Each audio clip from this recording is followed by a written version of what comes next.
Welcome back to the poker vlog. This is episode number 171, and for this one, we're playing poker at the property that I've spent the most time out of any other casino on the planet. We're going to Red Rock here in Las Vegas. We're playing some 2-5 with some people that you'll recognize, and we get into some huge hands. There's a lot of fun stuff that's in this one, so I hope you guys enjoy it. But before we get started, I have a few announcements to make. The first one is that we're doing a meetup game at the Texas Card House in Houston, August 7th and 8th. And then we're going to the Texas Card House in Austin, August 11th and 12th. We're also going to be doing meetup games with the Hustler Casino in the Los Angeles area. The first one we're doing there is the 11th of September and the 12th of September. So if you're able to make it to any of those, come hang out with Andrew and me, play some poker. We'll be doing bomb pots and a bunch of other fun stuff.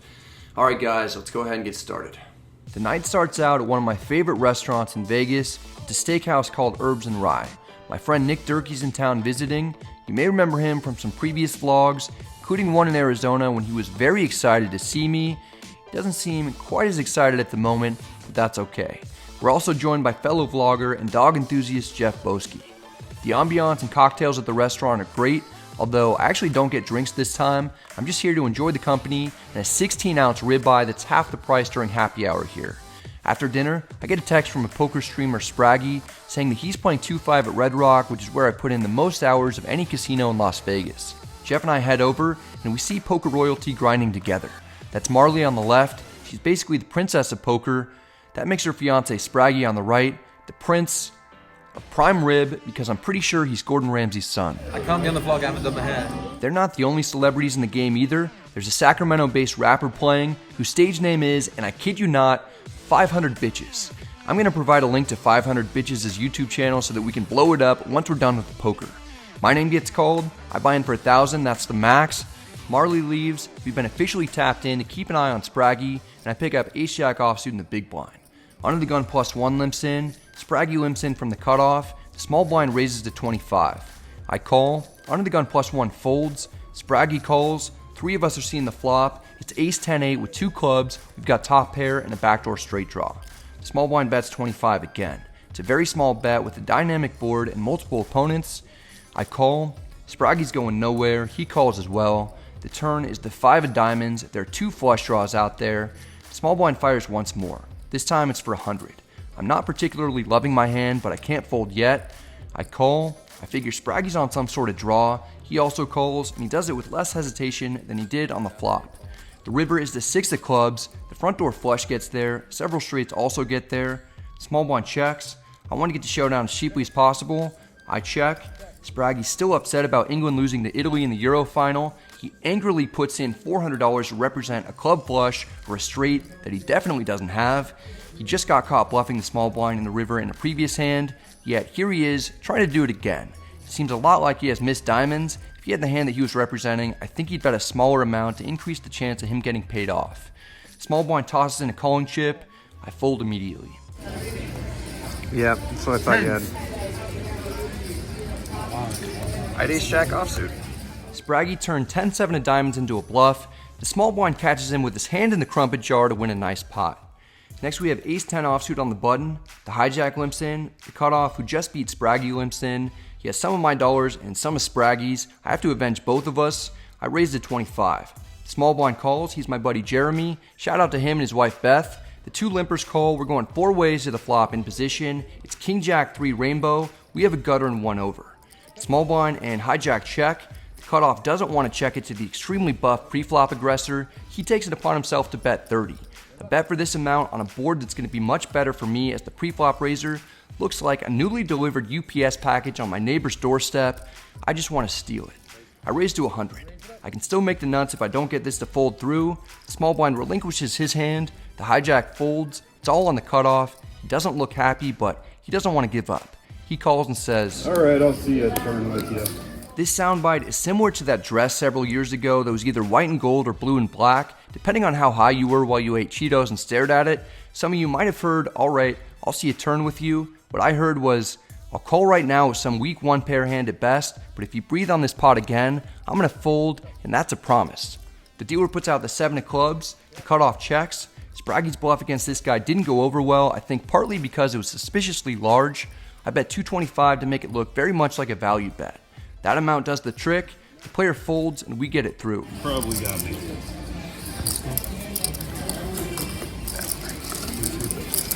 It's always a little awkwardly tense for me after I bluff someone. I actually don't enjoy doing it that much, especially in smaller stakes, but it's just part of the game. Here we've got deuces in the small blind. Spraggy, who's an avid Oasis fan, like he really loves them, opens a 20 in the hijack. The button calls, I call, Jeff Boski calls in the big blind. We're going 4 ways to the flop. It's 10-8 deuce with 2 hearts. We have bottom set against a couple of my favorite people in poker, Jeff Boski and little Gordon Ramsay.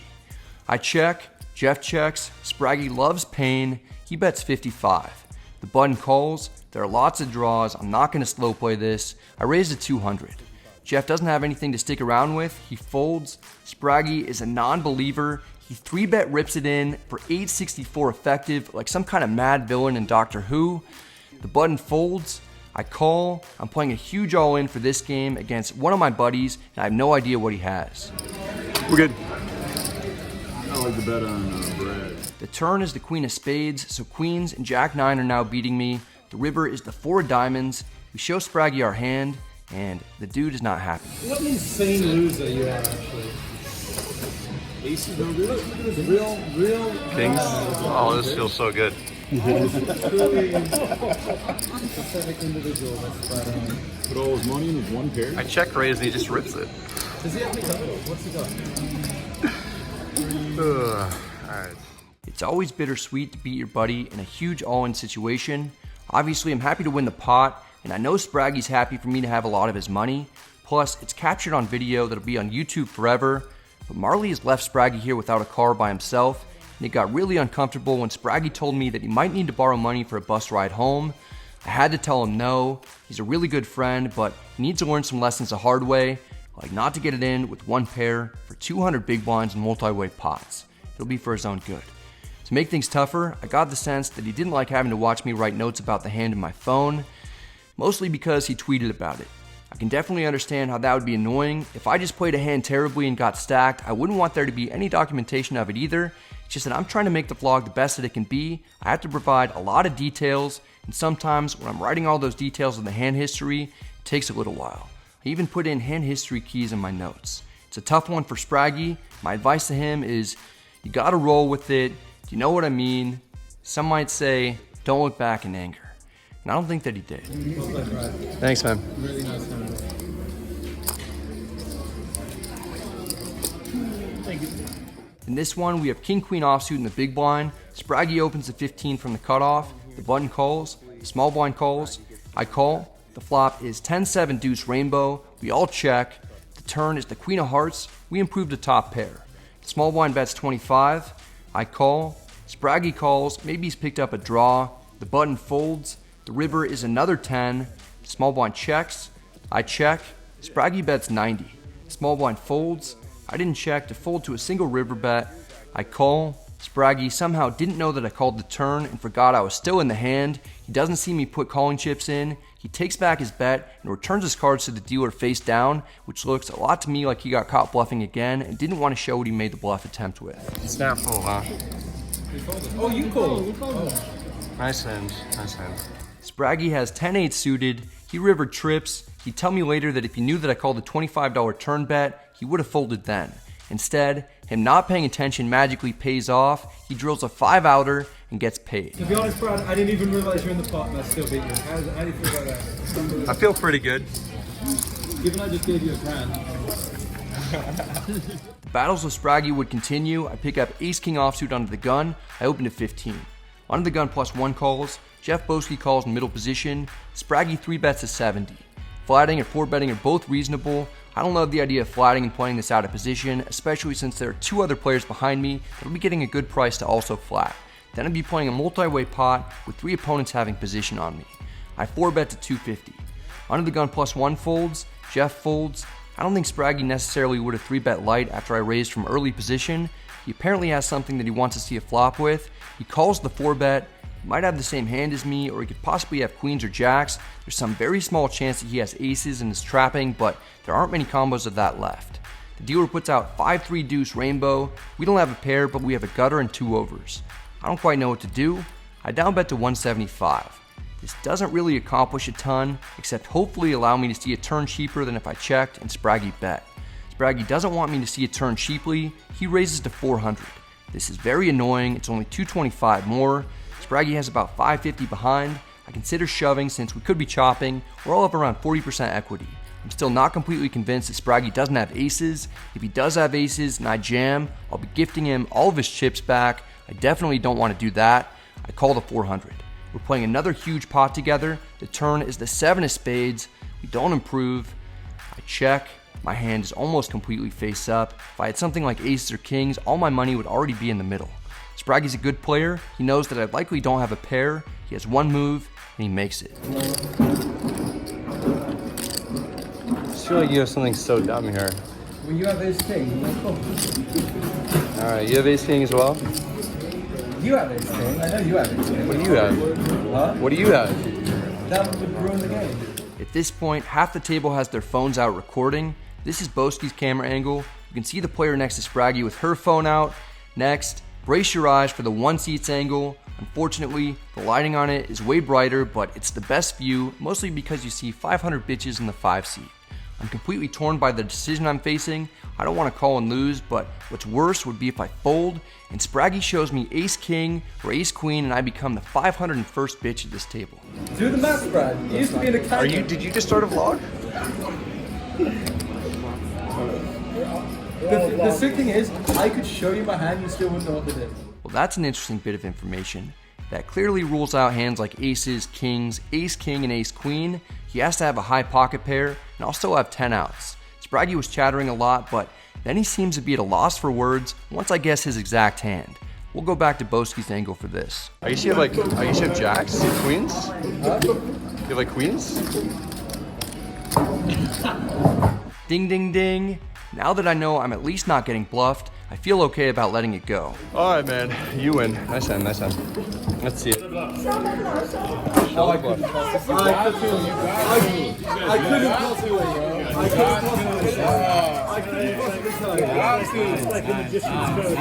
Wow. If I show you, it would ruin it. I guess you had something too good, huh? You had something too good to show. That's the problem.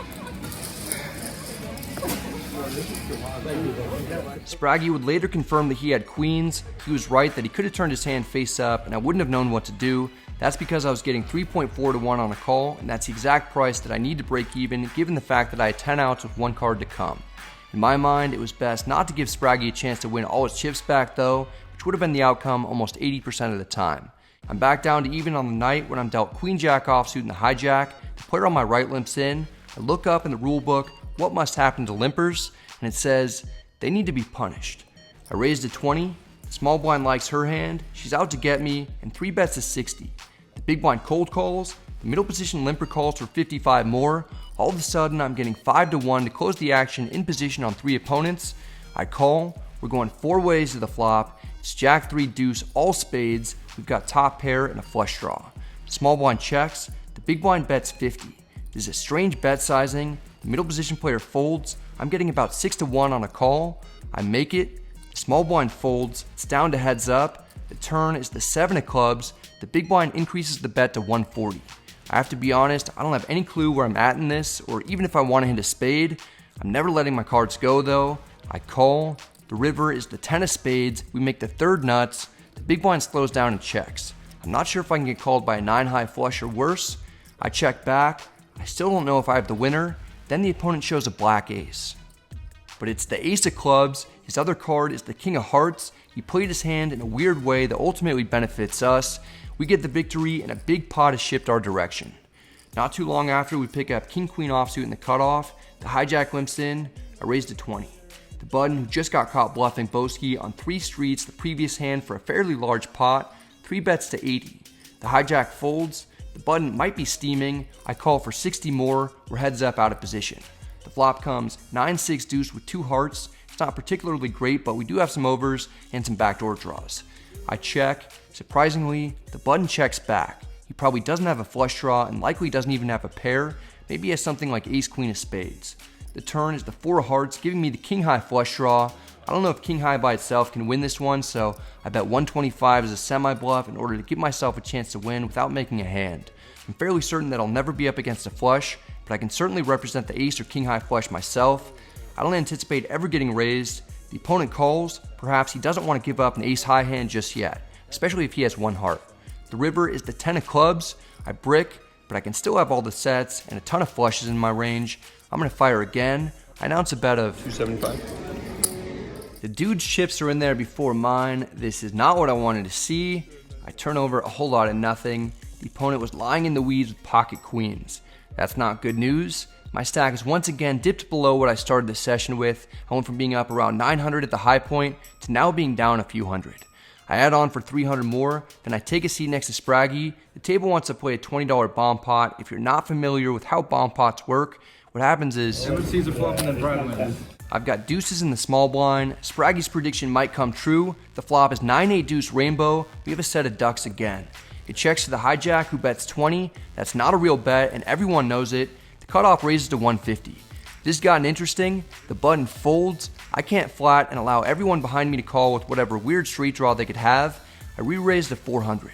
No one's thrilled that I did that. The opponents all fold. It's a decent pot. We're still stuck though. The very next hand I'm dealt 10-9 of hearts on the button. Under the gun opens at 25. The player in middle position calls. I call. We're going 3 ways to the flop in position. It comes king 8-3 rainbow. I've got nothing. We all check. The turn is the 10 of clubs. We pick up second pair. It checks to me again. The opponents have checked twice, so I have good reason to believe that no one has a king or better. I probably have the best hand. I bet 20. It's a small sizing. I've noticed people tend to make big mistakes when facing small bets. The under the gun opponent decides he's going to rep a monster out of nowhere. The dude raises to 50. The middle position player folds. I don't believe the check raiser even a smidgen. I call for 30 more. The river is another king. It's actually a great card because there are fewer combos of hands containing a king that I'll be up against. Under the gun bets 65. His line doesn't make much sense. I call and my hand is good. I ain't got shit. That's bluff. The opponent turns over ace-6 of diamonds. He tried to sneak one past me, but I Sherlock Holmes the hell out of him, and I put all the pieces together to solve the case. We win a nice pot with a medium strength hand. Here we've got pocket queens on the button, under the gun and under the gun plus 1 limp in. The hijack raises to 35. He's an active player. I 3-bet to 110. The big blind isn't afraid of 3-bets. He cold 4-bet jams for 333 total. He could possibly have a larger pocket pair than I do. The limpers fold. The hijack is tanking. I'm not sure if I want to see a 5-bet jam from him. Actually, I don't think that I do at all. He eventually folds. I don't have much of a decision given my hand strength and the size of the all-in. I call for 223 more. We're heads up in a large pot for this game. There's no more betting. We're just waiting on the run out, and the flop comes 10-7-6 rainbow. We don't improve. I'm glad that we at least don't see any overcards. The turn is another 10, which I like seeing because there's only one combo of pocket 10s left in the deck. The river is the 8 of diamonds. There's 4 to the straight out there. I still don't know if I'm best until the opponent reveals that he has pocket 5s.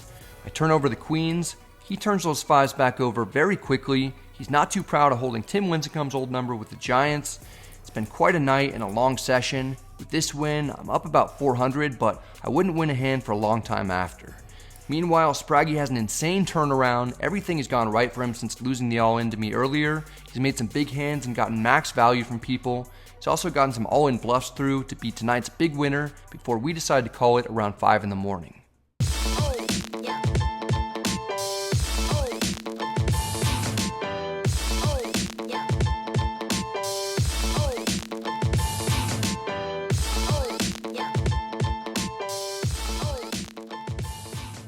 Played for 7 hours. I won $80. I was up 900 after the hand with Spraggy. Then he got me back, bluffed off some money, and then Spraggy just went on a tear. How much did you win, dude? I did. Well, I was in for that 1,000, lost that, rebought for 1,000, and then ended up with 4,400. So I was plus 2,400 in the 2-5 no limit game. Nice. And some Bradley dollars to go along with it. It's quite nice. I'm pretty sure we were about even. I was up a little bit. Maybe you were. I mean, no, actually, I did lose 1,000 in that hand. Were you cool with me? No skill hand. But the skill hands, I definitely won. All right. So it's pretty light out, and bringing Spraggy home now. Good night, vlog. Good night, vlog. That's it for this one. I hope you enjoyed it. If you did, I'd appreciate it if you hit the like and subscribe buttons. It helps out the channel quite a bit. If you have any questions or comments, let me know in the comment section and I'll get back to you. First of all, as soon as we're done with this video, we need to go check out 500 Bitches' YouTube channel. I'll have a link down below in the description box. The dude was a funny guy, and I think if we can go to his YouTube channel, watch a video or two, I think that'll probably make his day. And be sure to check out Jeff Boski's YouTube channel. He's been on Twitch firing in some tournaments there as well. And Spraggy too. As much as I kind of joked about him, he's a good buddy of mine. We had a lot of fun out here, and he's by far the best Twitch streamer that there is for poker. And all you have to do is ask him, and I'll tell you. Hope you're all doing well. Good luck at the tables. Stay safe, and I'll see you next time.